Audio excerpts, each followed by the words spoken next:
The Ministry of Agriculture, Water and Land Reform on day 2 of the series of hearings to address a petition by the Affirmative Repositioning, which called for an urgent passing of legislation to address foreign ownership of land in Namibia, stated that 1.3 million hectares of land in Namibia is owned by foreign nationals, and there are farms that are owned by absentee landlords which are not used to their full capacity.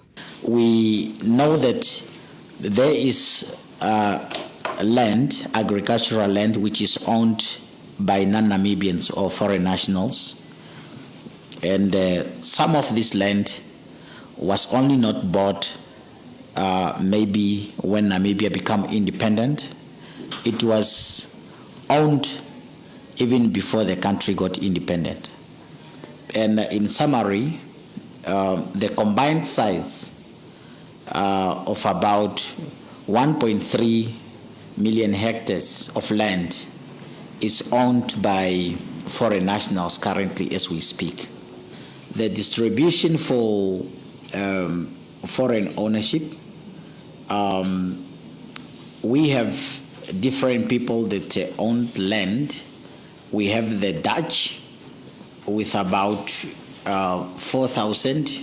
We have Canadians, 3,000. We have Chinese, 40,000. We have Spanish, 12,000.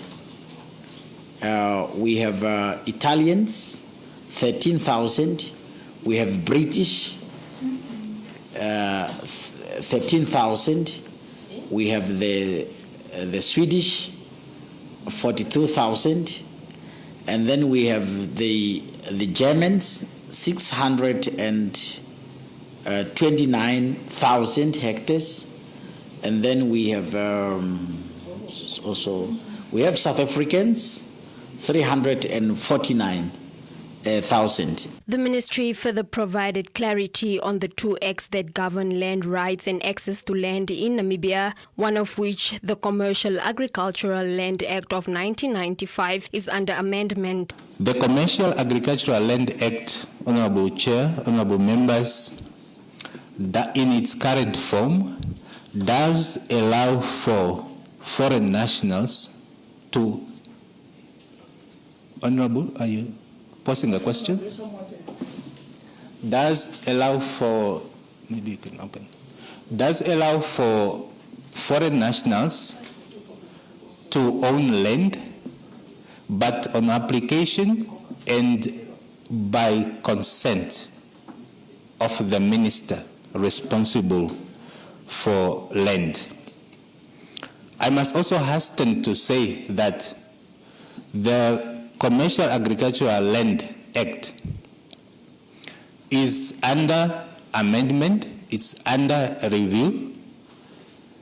The honorable members may recall that actually this act at some point made its way to Parliament, but it was referred back for further consideration and for further relook at matters of national importance. And as such, the Commercial Agricultural Land Act, so it's still in amendment. There is the draft bill, which I'm happy to report to the committee that the ministry is making progress with the Ministry of Justice to finalize that bill during the course of this year. The Standing Committee on Natural Resources will gather presented evidence from which a report will be formed and tabled in the National Assembly this year.